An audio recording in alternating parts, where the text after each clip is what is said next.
Selamat datang di channel BH Korslet. Jangan lupa subscribe agar channel ini bisa berkembang ke depannya. Dan jangan lupa tinggalkan jejak Anda di kolom komentar. Terima kasih guys.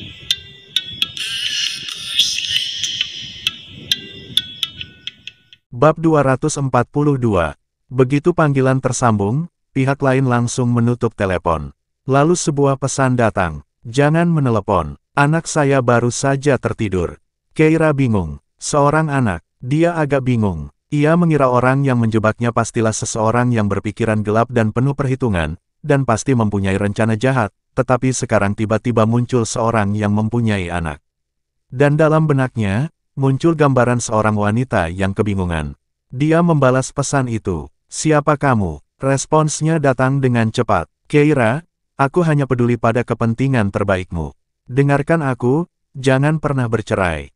Hanya Louis yang bisa melindungimu. Keira mengerutkan kening. Perlindungan. Dia telah berada di Oceanion selama bertahun-tahun, memang diganggu habis-habisan oleh Poppy Hill, tetapi itu tidak sampai pada tingkat di mana dia membutuhkan perlindungan, bukan? Dia membalas pesan itu. Saya tidak butuh perlindungan siapapun. Pihak lain membalas lagi. Tidak, kau tahu, kau hanya belum mengetahuinya. Keira, aku tidak akan menyakitimu. Kau harus percaya padaku. Aku hanya punya niat baik untukmu. Niat baik. Keira berpikir dengan hati-hati. Masalah pernikahan dengan Louis telah disetujui oleh Nyonya Horton yang sudah tua, jadi itu tidak akan membuatnya rugi. Sebaliknya, bagi orang normal manapun, menikahi seseorang seperti Louis dari keluarga teratas tentu akan menjadi keberuntungan yang luar biasa. Dia menulis, katakan padaku siapa dirimu. Orang itu menjawab, saya tidak bisa memberi tahu Anda. Keira mulai mendesak untuk mendapatkan jawaban. Kalau begitu, katakan padaku, bagaimana kau tahu bahwa aku sebenarnya putri Nyonya Olsen? Jika kau tahu, mengapa kau tidak memberitahuku lebih awal? Orang ini mengedit sebuah gambar beberapa tahun yang lalu, memberitahu Nyonya Horton tua bahwa Nyonya Olsen adalah ibunya, dan membuat Nyonya Horton tua selalu mengingat kata-kata ini. Tetapi bagaimana dia bisa tahu sesuatu yang bahkan Keira sendiri tidak yakin? Orang tersebut menulis, semakin lambat kamu mengetahuinya, semakin baik untukmu. Keira bingung. Dia merasa amat bingung. Dia membalas pesan itu secara langsung. Jika kamu tidak bisa memberiku penjelasan yang masuk akal, aku akan bercerai besok. Orang itu menulis, apa yang perlu saya lakukan agar Anda percaya kepada saya? Keira bingung. Mengapa orang yang bersekongkol untuk menikahkannya dengan Louis tanpa izinnya tampak begitu polos dan lemah? Dia merasa dirinya lah seperti orang jahat. Keira terus mengirim pesan kepada orang itu. Bagaimana kamu membantuku mendapatkan surat nikah waktu itu? Pada hari ketika surat keterangan nikah dikeluarkan, dia sendiri sedang berada di laboratorium, jadi tidak mungkin dia ada di sana untuk mengambil surat keterangan itu, dan setelah itu, dia telah mengatakannya kepada Nyonya Horton tua. Orang yang mendaftarkan pernikahan itu jelas bukan dia. Tapi di sana ada fotonya. Teknologi tata rias saat ini memang sudah sangat maju, mungkinkah ada seseorang yang menirunya? Keira agak bingung saat ini. Pihak lain mengiriminya pesan lagi. Ini, aku tidak bisa menjelaskannya dengan jelas lewat pesan teks. Tapi aku mohon padamu, kamu harus percaya padaku. Aku tidak akan menyakitimu. Sekali lagi, perasaan menakutkan itu. Pihak lain menggunakan kata, saya mohon, dan jelas-jelas seperti sedang putus asa. Keira memanfaatkan kesempatan itu untuk menekan orang tersebut. Louis lupa membawa surat nikah hari ini, tetapi besok saya sudah mengurus perceraian dengan Louis di gedung pengadilan. Pihak lain menulis, mengapa kamu tidak bisa percaya padaku? Orang sepertiku tidak mungkin bisa menyakiti siapapun, Keira, tolong jangan bercerai. Jangan lakukan itu. Keira menatap ponselnya. Jika kamu tidak menjelaskannya, aku tidak akan percaya padamu. Pihak lain tidak segera menjawab kali ini dan tampak sedang memikirkan sesuatu. Setelah 5 menit penuh, dia tampaknya akhirnya mengambil keputusan. Aku akan datang menemuimu besok pagi. Saat kau bertemu denganku, kau akan tahu apa yang sedang terjadi. Keira mengerutkan kening. Besok pagi, orang ini tahu dia sedang terburu-buru, tetapi dia tidak akan segera datang. Sebaliknya, mereka harus menunggu sampai keesokan paginya. Apakah itu berarti dia tidak ada di sini? Di Oceanion. Keira merenung sejenak lalu menjawab, jam berapa? Aku ada rencana pada siang hari. Dia juga mengatur perpisahan untuk paman tampan itu. Pihak lain segera menjawab, saya akan tiba pukul 11, dan saya akan menghubungi Anda saat itu. Jangan lakukan perceraian di pagi hari, tidak peduli apapun. Kamu harus menungguku. Keira menjawab, baiklah. Setelah meletakkan teleponnya, dia tidak bisa tidur. Berdiri di balkon dan menatap ke kejauhan, dia merasa seolah ada sesuatu yang semakin dekat dan dekat dengannya. Mungkin besok dia akan mengerti alasan sebenarnya di balik pernikahannya, tapi apa yang bisa dia ketahui? Apa rahasianya? Saat dia tengah asyik merenung, terdengar suara dari belakangnya. Ketika dia berbalik, dia melihat ibunya bangun dari tempat tidur, mengambil selendang, dan berjalan ke arahnya, lalu menyelimuti bahunya. Sensasi hangat menyelimuti dirinya, juga menghangatkan sedikit hainya.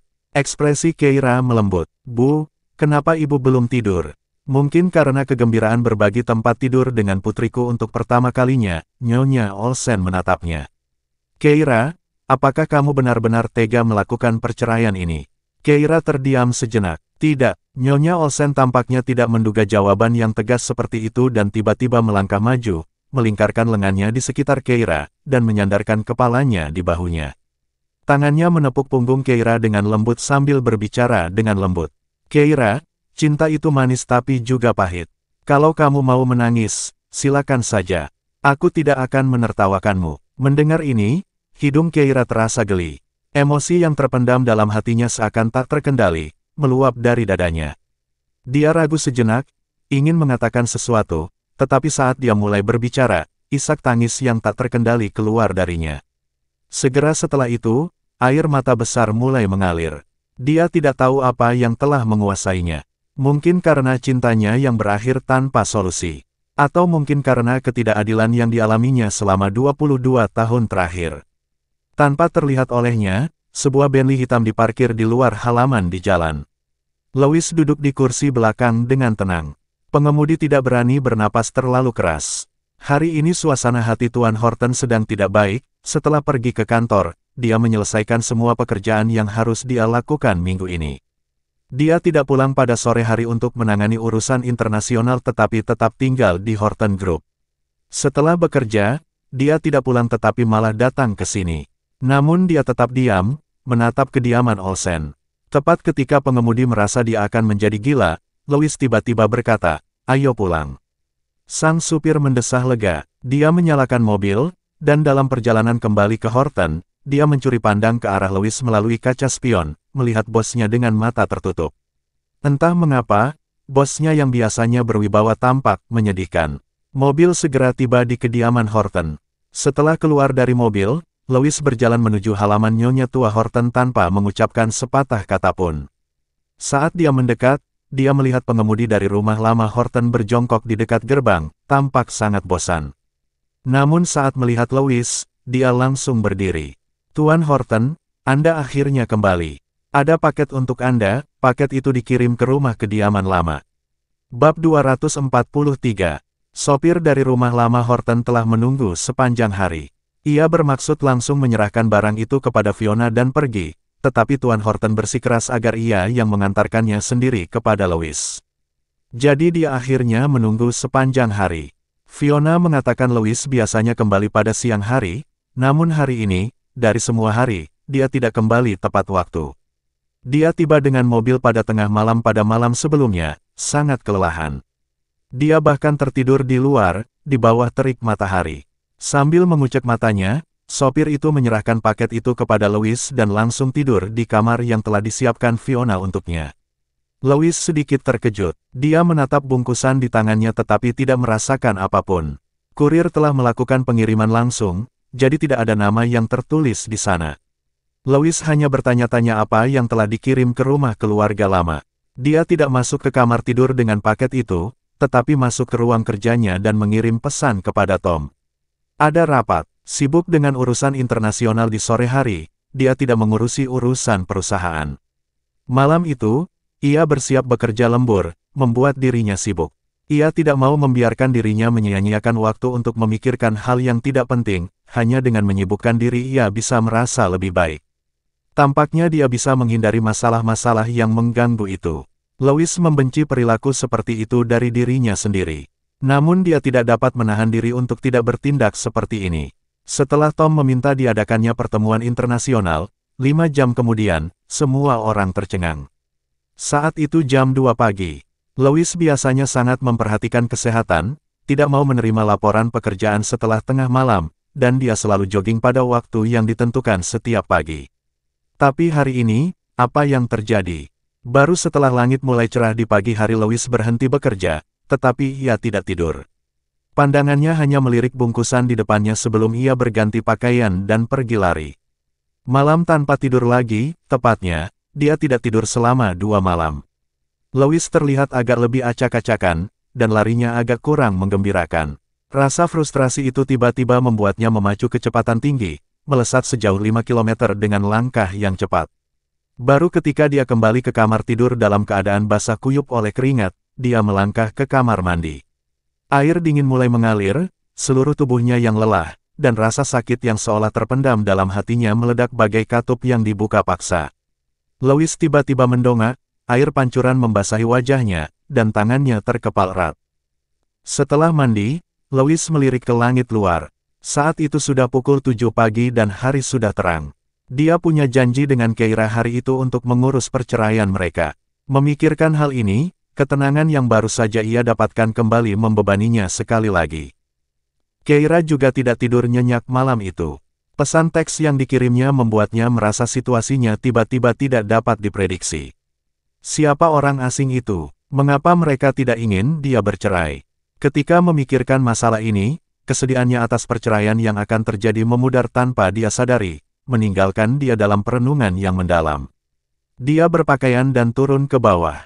Tepat setelah sarapan, pengasuh datang. "Nona, ada seseorang di luar yang ingin bertemu dengan Anda." Keira tercengang. Siapakah orangnya? Mungkinkah orang yang mengirim pesan itu? Mereka mengatakan akan datang menemuinya hari ini. Namun, dia telah mengatur untuk bertemu dengan pihak lain pada pukul 11 pagi. Apakah mereka sudah tiba lebih awal? Dia pergi keluar. Ketika dia membuka pintu dan melihat wanita di depannya, dia sedikit terkejut. Berdiri di hadapannya adalah seorang wanita ramping berusia 50-an. Ia berpakaian sederhana dan mungkin berasal dari pedesaan. Ia berdiri di sana dengan malu-malu dan gelisah. Apakah ini orang yang mengiriminya pesan teks? Tidak, itu tidak benar. Keira tiba-tiba menyadari bahwa orang yang mengiriminya pesan teks tadi malam mengatakan anak mereka baru saja tertidur dan perlu ditenangkan, artinya anak itu masih kecil. Wanita berusia 50 tahun di depannya bukanlah orang itu. Saat dia memikirkan hal ini, wanita itu sudah bergegas menghampiri, meraih lengannya. "Nyonya Horton, Anda Nyonya Horton, kan?"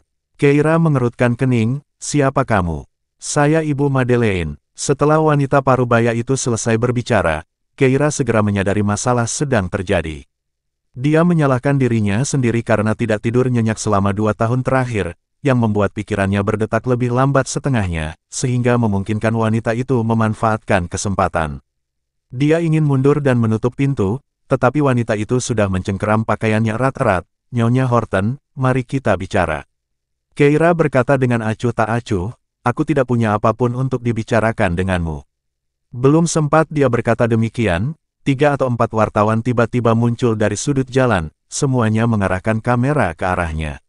Salah satu dari mereka berkata, "Nyonya Horton, saya sedang melakukan streaming langsung, dan seluruh internet mengikuti situasi Anda dan Tuan Horton.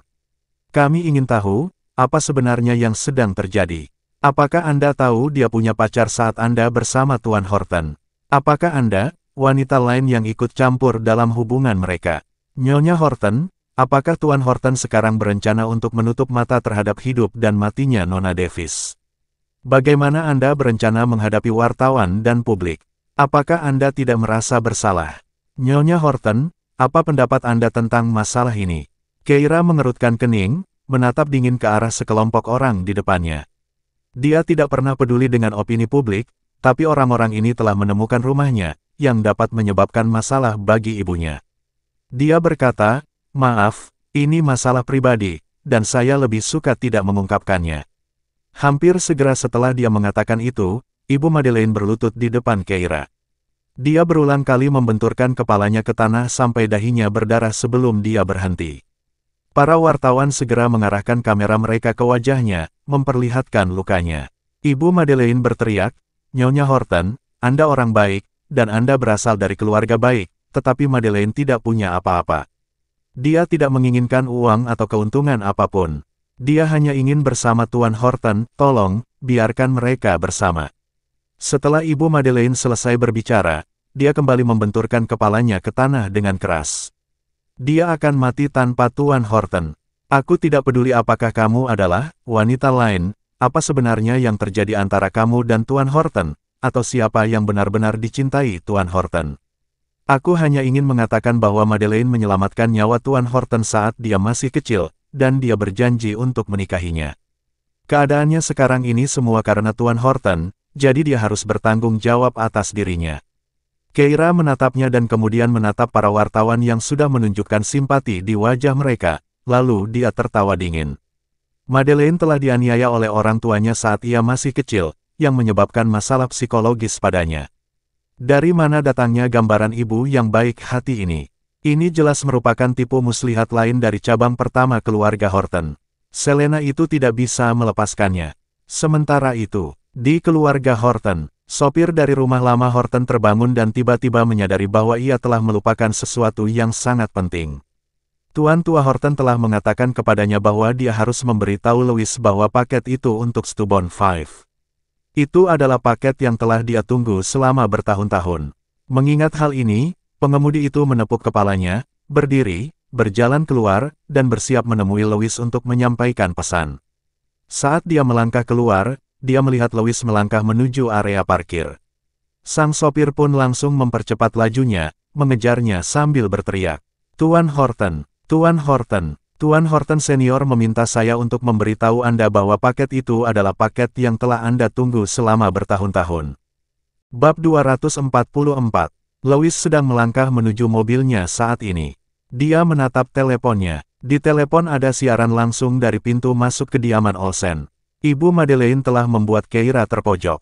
Louis sangat cemas, sedemikian rupa sehingga ketika dia mendengar kata-kata pengemudi itu, tanpa berpikir dua kali, dia langsung melaju pergi. Sekarang, para wartawan di telepon sedang mempersulit Keira.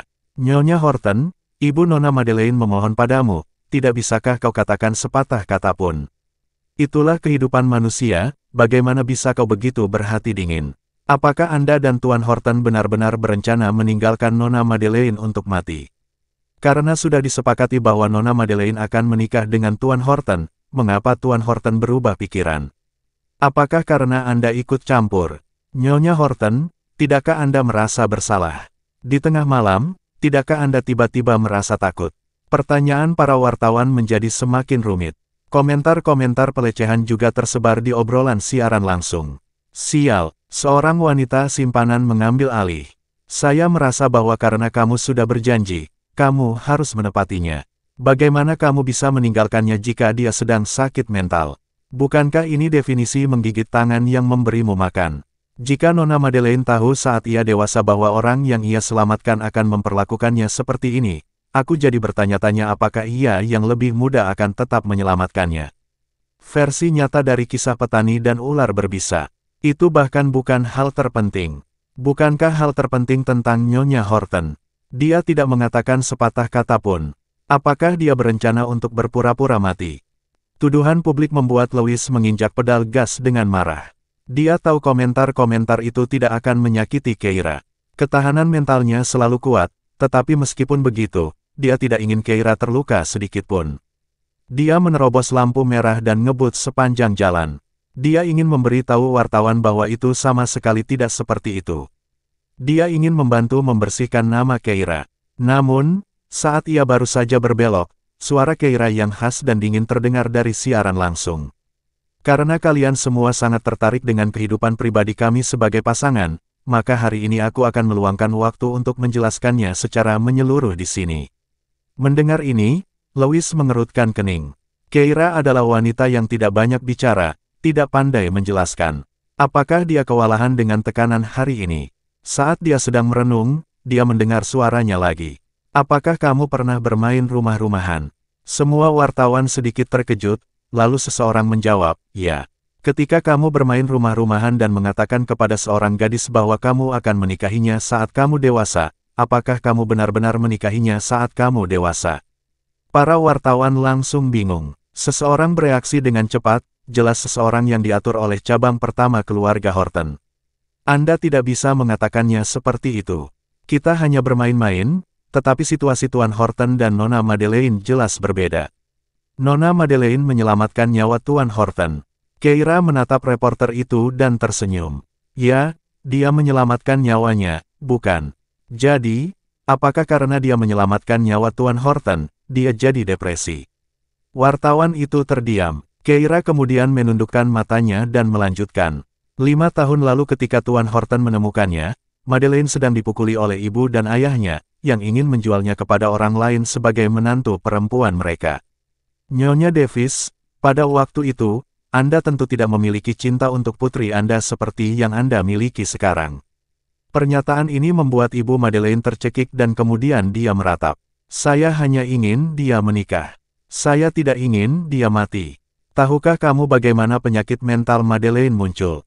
Keira menatap semua orang di sekitarnya. Kalian semua hanya peduli apakah Tuan Horton meninggalkannya atau tidak. Atau tidak, tetapi pernahkah Anda berpikir tentang penyebab penyakitnya? Karena penganiayaan yang dideritanya dari orang tuanya, ia kehilangan semua harapan dalam hidup. Louis bisa menyelamatkannya, tetapi ia hanyalah obatnya. Sejak kapan kematian seseorang bukan lagi tentang meminta pertanggungjawaban algojo, tetapi sebaliknya menjadi tentang mempertanyakan obatnya. Para wartawan kembali terdiam tercengang.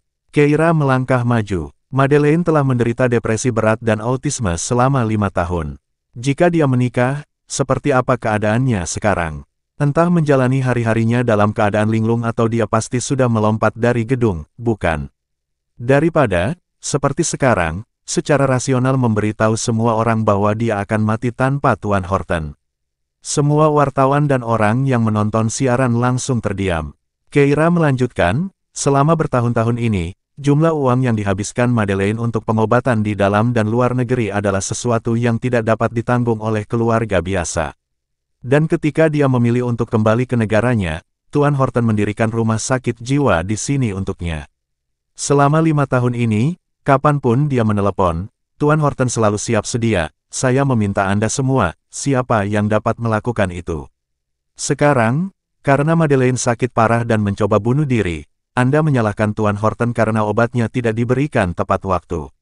Mengapa Anda tidak bertanya kepada para penyerang mengapa mereka menyakitinya, membuatnya berakhir seperti ini? Keira tiba-tiba menoleh ke arah Ibu Madeleine. Kamu terus-menerus mengatakan ini demi kebaikan Madeleine, tetapi apakah kamu layak menjadi seorang ibu?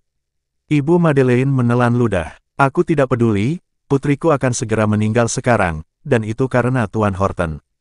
Kamu bilang aku menyiksa putriku, apakah kamu punya bukti? Tanpa bukti, jangan bicara omong kosong di sini. Keira mencibir. Semua orang di jalanmu tahu tentang kamu dan suamimu yang menyiksa anakmu. Tanya saja pada orang tua manapun, dan kita akan tahu, kan? Bukti adalah sesuatu yang akan dicari polisi. Ibu Madeleine kembali terkejut. Tapi aku sudah mengingatkanmu, aku akan menelepon polisi sekarang dan melaporkanmu atas kekerasan yang kamu lakukan terhadap Madeleine, yang mengakibatkan gangguan mental. Setelah mengatakan itu, Keira mengeluarkan teleponnya dan menghubungi polisi di hadapan para wartawan. Holly tiba dengan cepat, mengajukan kasus, dan menangkap Ibu Madeleine. Ibu Madeleine ketakutan, tetapi memikirkan uang yang dijanjikan oleh cabang pertama keluarga Horton, matanya kembali berbinar saat dia berteriak dengan marah, Nyonya Horton, dengan melakukan ini, apakah Anda dan Tuan Horton berencana untuk lepas tangan dari putri saya sepenuhnya? Ada pepatah, jika Anda menyelamatkan seseorang, selamatkan mereka sepenuhnya. Tidakkah Anda mengerti? Putri saya menyelamatkan hidupnya. Bagaimana dia bisa jatuh cinta pada Anda, seorang simpanan? Reporter lain mengalihkan perhatian mereka kembali ke Keira, dan bertanya, Nyonya Horton, apa yang Anda katakan tadi masuk akal, tetapi masalahnya sekarang adalah obatnya tidak bisa dihentikan. Apa yang Anda dan Tuan Horton rencanakan? Keira menatap wartawan yang telah berbicara, tatapannya tegas. Sementara itu, Louis tiba-tiba mendapat firasat buruk dan segera menepikan mobilnya ke pinggir jalan. Setelah berhenti mendadak, dia mendengar suara dingin seorang wanita datang dari kamera. Karena semua orang ada di sini, aku akan mengklarifikasi sekarang. Aku bukan simpanannya, Tuan Horton dan aku menjalin hubungan atas dasar keinginan bebas, dan dia tidak pernah berkencan dengan Madeleine setelah tumbuh dewasa. Dia hanya ingin membantunya dalam pengobatannya. Mengenai masalah pengobatan yang paling menjadi perhatian semua orang. Keira menatap ke arah kamera, tatapannya tegas saat dia menatap lurus ke depan. Jangan khawatir, obatnya tidak akan berhenti karena Tuan Horton telah memilih untuk menceraikanku. Jantung Louis berdegup kencang, dan dia tiba-tiba merasa sulit bernafas. Dia mengatakannya, dia mengumumkannya di depan para wartawan. Louis menghantamkan tinjunya ke roda kemudi. Dia telah menyelamatkan mukanya, membuat semua orang berpikir dia adalah pria yang baik. Tetapi dia tidak pernah ingin menjadi orang baik. Louis menyaksikan para reporter meninggalkan tempat kejadian dengan perasaan puas, karena komentar-komentar dalam siaran langsung memuji mereka. Setelah siaran langsung berakhir, ia menerima pesan teks darinya. Temui aku di gedung pengadilan jam 2 siang. Bawa semua dokumenmu kali ini. Louis menatap pesan itu, matanya merah, dan meskipun sakit hati, dia berhasil menjawab, baiklah. Dia tidak ingat bagaimana dia mengendarai mobil pulang. Dia memarkir mobilnya di tempat parkir dan melihat pengemudi rumah lama Horton menunggu di sana. Tuan Horton, mengapa Anda tidak bisa menunggu saya dan membiarkan saya menyelesaikan apa yang saya katakan? Sopir itu menyeka keringat di dahinya dan mendesah. Itu karena paket dari kurir itu. Tuan Horton tua itu bersikeras, aku memberitahumu langsung bahwa itu adalah kiriman yang telah lama Anda menantikan dan yang telah Anda tunggu-tunggu, dikirim oleh seseorang ke Stubborn 5. Si keras kepala 5, Louis tercengang. Dia menatap pengemudi itu dengan tidak percaya. Apa kamu bilang? Siapa? Bab 245. Nama Stubborn 5 adalah nama yang hanya Tuan Horton tua yang akan memanggilnya, dan hanya ada satu orang lain yang akan menggunakan nama itu. Itulah gadis kecil yang dulu. Setelah diculik oleh para pedagang manusia, dia menyadari bahwa mereka berencana untuk membunuhnya, jadi dia sangat merahasiakan namanya sendiri, bahkan tidak pernah memberitahu gadis itu. Dia hanya mengatakan bahwa dia adalah anak kelima di rumah, dan kakek memanggilnya si keras kepala 5. Tapi bukankah gadis kecil itu Madeleine? Kapan Madeleine pernah mengiriminya paket?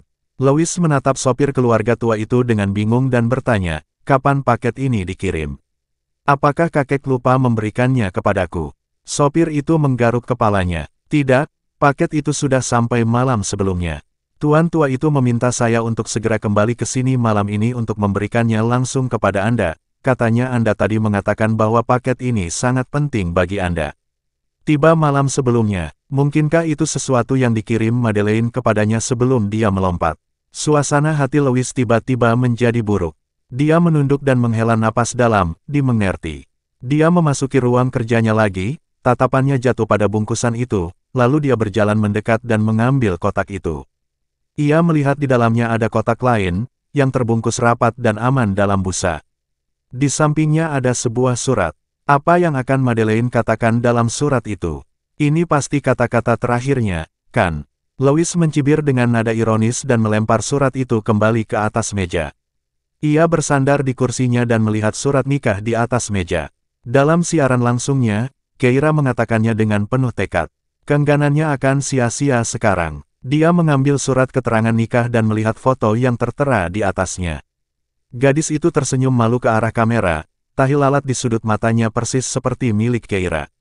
Namun Louis tiba-tiba duduk tegak. Tidak, gadis dalam foto itu bukan dia. Tatapan mata Keira selalu tegas, dia tidak pernah semalu dan seganas ini. Orang ini bisa mengubah penampilannya agar mirip Keira, tetapi dia tidak bisa meniru esensinya.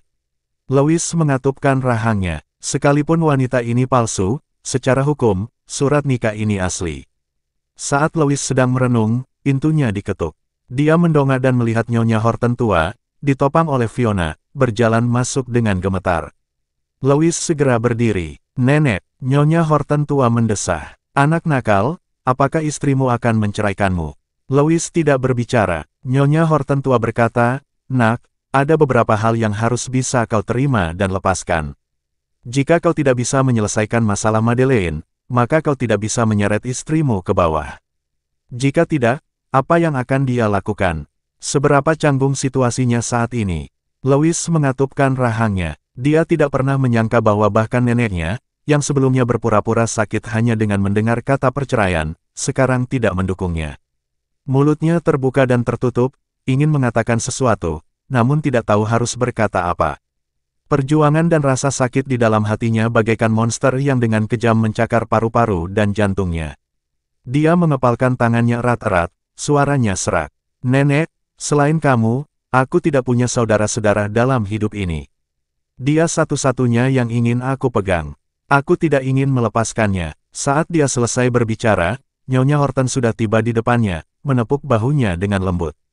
Brad, aku setuju dengan pendekatan istrimu. Kau terlalu sentimental. Jika orang yang menyelamatkan hidupmu meninggal seperti itu, kau tidak akan pernah pulih selama sisa hidupmu. Itu bahkan mungkin menjadi penghalang yang tidak dapat diatasi antara kau dan istrimu di masa depan. Lebih baik bercerai sekarang, bebaskan dia, dan juga memberimu cukup waktu untuk menghadapi Madeleine. Dia tersenyum tipis. Jangan terlalu pesimis. Jika kamu dan cucu menantuku memang ditakdirkan bersama, aku yakin kalian akan bersatu kembali di masa depan. Ekspresi Louis dingin. Tapi nenek, bagaimana kalau dia tidak pernah memberiku kesempatan lagi? Bagaimana kalau, setelah perceraian, dia jatuh cinta pada orang lain? Nyonya Horton yang sudah tua terdiam sejenak sebelum akhirnya mendesah. Itu berarti kalian ditakdirkan tetapi tidak ditakdirkan untuk bersama. Pikirkan baik-baik. Dia meninggalkan kata-kata itu dan berbalik untuk pergi. Saat pintu ruang belajar tertutup, Louis tiba-tiba meninju dinding dengan keras. Ledakan, noda darah tertinggal di dinding. Saat itulah Louis berbalik untuk melihat surat keterangan nikah di atas meja. Akhirnya ia melangkah mendekat sambil memasukkan surat nikah dan kartu identitas ke dalam sakunya. Ada 3 jam tersisa sampai pukul 2 siang.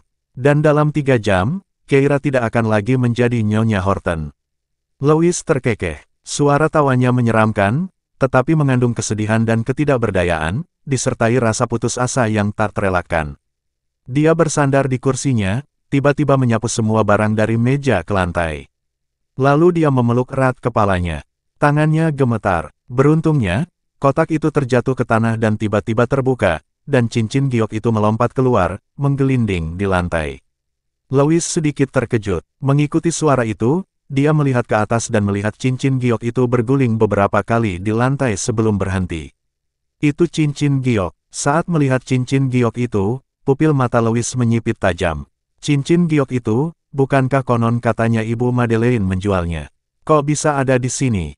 Cincin giok ini adalah pusaka milik Nyonya Horton tua, yang dianggap sebagai harta keluarga. Jadi ketika Madeleine mengatakan cincin itu dijual, dia menyuruh Tom mencarinya selama bertahun-tahun. Jika memungkinkan, dia ingin membelinya kembali untuk nenek. Lagi pula, nenek ingin memberikan cincin ini kepada cucu menantunya. Jadi bagaimana benda itu bisa tiba-tiba muncul? Apakah Tom menemukannya? Tidak, itu tidak benar. Cincin itu dikirim ke rumah lama beserta suratnya. Mungkinkah? Pupil mata Louis mengecil. Ia segera mendorong kursi, berjongkok di lantai, mengeluarkan dokumen, dan akhirnya melihat surat yang telah dibuangnya. Dengan tangan gemetar, ia perlahan membuka surat itu. Tulisan tangan itu bukan milik Madeleine, tetapi anehnya terasa familiar. Rasa keakraban itu memberi Louis ide yang luar biasa. Dia buru-buru membaca surat itu. Lalu ketika melihat tanda tangan itu, dia benar-benar terpana. Untuk suratnya tertulis, "Ngomong-ngomong, aku tidak punya nama saat aku kecil, tapi sekarang aku punya. Nama saya Keira Olsen, dan nomor teleponku 0811XXXXXX. Kalau kamu datang ke Oceanion, aku akan mentraktirmu makan siang." Bab 246. Louis tertuju pada kalimat terakhir itu, pada nama dan nomor telepon. Nama saya Keira Olsen. Matanya terbelalak saat dia tiba-tiba teringat apa yang dikatakan Keira kepadanya di rumah sakit, bahwa ketika dia masih muda, dia juga menyelamatkan seorang kakak laki-laki. Bagaimana mungkin dia tidak memikirkan hal itu? Barangkali kakak laki-laki itu adalah dirinya sendiri. Pada saat itu, Louis tiba-tiba ingin tertawa, tetapi dia tidak dapat menahan air mata yang mengalir di matanya, merasa seolah-olah dia akhirnya melihat jalan keluar dari situasi yang tanpa harapan. Kini, perceraian tidak diperlukan lagi. Dia dan Keira akhirnya bisa bersama. Dia mengeluarkan ponselnya, hendak menelepon Keira, tetapi dia ragu sejenak. Dia ingin menyiapkan kejutan untuk Keira. Meskipun keduanya telah mengakui hubungan mereka, dia tidak pernah benar-benar melamarnya. Bahkan foto di surat nikah mereka sebenarnya bukan dirinya. Jadi, dia tetap harus ke pengadilan sore itu, bukan untuk bercerai, tetapi untuk mengubah surat nikah. Dia ingin mendaftar resmi dengan Keira dan menjadi pasangan seumur hidup. Dia malah menelepon Tom, "Bantu aku menyiapkan beberapa hal."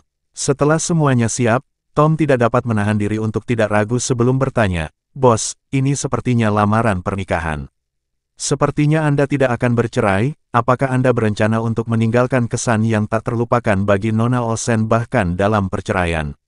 Respons Louis sangat singkat, "Enyahlah. Baiklah kalau begitu. Tunggu." Tom, yang hendak menutup telepon, kembali mendekatkan telepon ke telinganya.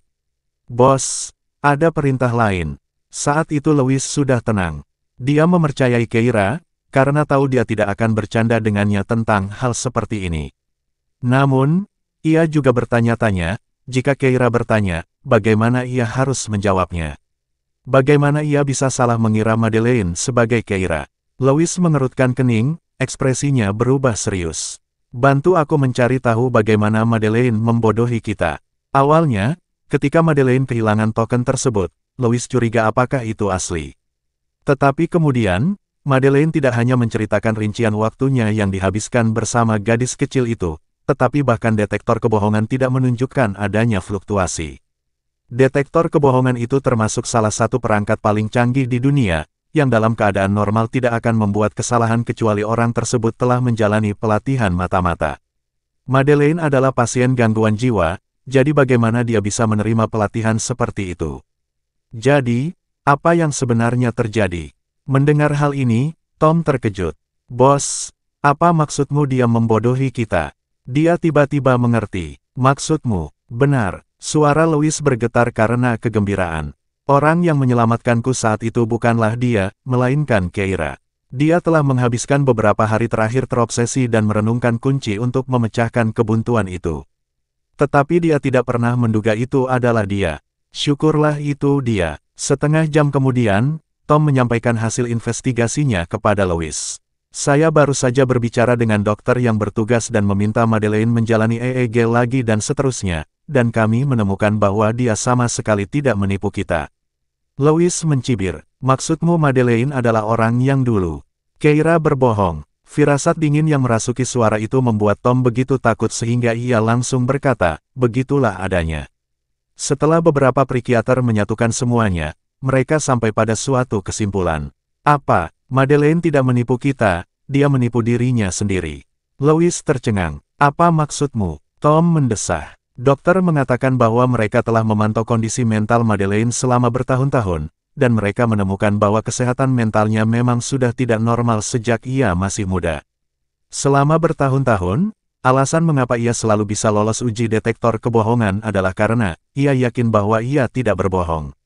Sewaktu kecil dia sering mendapat kekerasan dari kedua orang tuanya, sehingga pada saat dia diperdagangkan, mentalnya sudah terganggu. Memang benar, Madeleine diculik bersamamu. Di antara kelompok anak-anak, dia diam-diam menyaksikan interaksi Anda dengan Nona Olsen, melihat saling memaafkan di antara kalian berdua dan semua yang Nona Olsen lakukan untuk membantu Anda.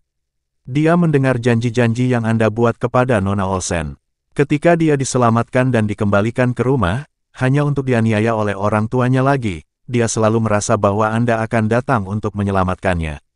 Seiring berjalannya waktu, dia menempatkan dirinya pada posisi Nona Olsen, benar-benar percaya bahwa dialah yang menyelamatkanmu saat itu dan mulai melihatmu sebagai satu-satunya penyelamatnya. Itulah sebabnya, meskipun telah menjalani pengobatan selama bertahun-tahun, tidak ada perbaikan. Mendengar hasil penyelidikan Tom, Louis sedikit terkejut. Kemarahan yang awalnya ada, tiba-tiba tidak dapat menemukan jalan keluar. Ia mengira bahwa semua itu adalah tipuan Madeleine, bahwa dirinya bodoh, dan telah ditipu selama 5 tahun tanpa menyadari bahwa Madeleine adalah seorang penipu. Tapi dia tidak menyangka kalau jadi seperti ini. Namun, hal ini tampaknya membuat segalanya berjalan sebagaimana mestinya. Ekspresi Louis berubah. Dia ingat, di antara anak-anak yang diculik, memang ada seorang anak kecil yang kotor, dan wajahnya yang mungil selalu tersembunyi di balik rambutnya. Dia selalu memperhatikannya dan gadis kecil itu dalam diam. Keira berbeda, seburuk apapun lingkungannya, setiap hari saat Keira bangun tidur, dia akan membasuh wajahnya hingga bersih. Kepribadian kedua orang ini benar-benar berbeda, itulah sebabnya ketika pertama kali menemukan Madeleine, dia merasakan ada sesuatu yang tidak beres. Itulah sebabnya dia menggunakan detektor kebohongan. Hanya saja pada saat itu, ia mengira kelainan mental Madeleine disebabkan oleh kondisinya. Sekarang, dia hanya ingin menamparkan dirinya sendiri. Bagaimana mungkin dia bisa mencampur-adukkan kedua orang itu? Bagaimana mungkin dia bisa salah mengira dia sebagai orang lain? Jika tidak ada kesalahan, jika mereka menemukan Keira lebih awal, maka mungkin Keira tidak akan harus menderita begitu banyak di kemudian hari. Apa yang dilakukan Keira 5 tahun lalu? Dia meninggalkan keluarga Olsen dan bekerja paruh waktu untuk membiayai sekolahnya. Memikirkan banyaknya pekerjaan paruh waktunya, Louis tiba-tiba memegangi dadanya, merasa patah hati. Tom bertanya dengan hati-hati, "Bos, apa yang harus kita lakukan tentang Nona Madeleine sekarang?" Rasanya agak tidak manusiawi meninggalkan seseorang dengan penyakit mental begitu saja. Louis terdiam cukup lama, lalu akhirnya tertawa dingin. Ketika dia bangun, katakan yang sebenarnya. Mulai sekarang, urusannya adalah tanggung jawabmu. Biaya pengobatannya tidak boleh diganggu, tetapi aku tidak akan menemuinya lagi. Ya, Tom tidak mengatakan apa-apa lagi, karena ini sudah hasil terbaik. Di tempat lain, Keira menyuruh para wartawan pergi dan kemudian menerima pesan teks lagi. Pesan itu dari orang tadi malam. "Keira, temui aku di Fairy Grove Cafe jam 11. Keira segera bergegas ke sana. Begitu dia masuk dan menemukan tempat duduk, seseorang muncul di depannya. Keira mendongak, pupil matanya sedikit mengecil. "Itu kamu." Bersambung ke bab selanjutnya.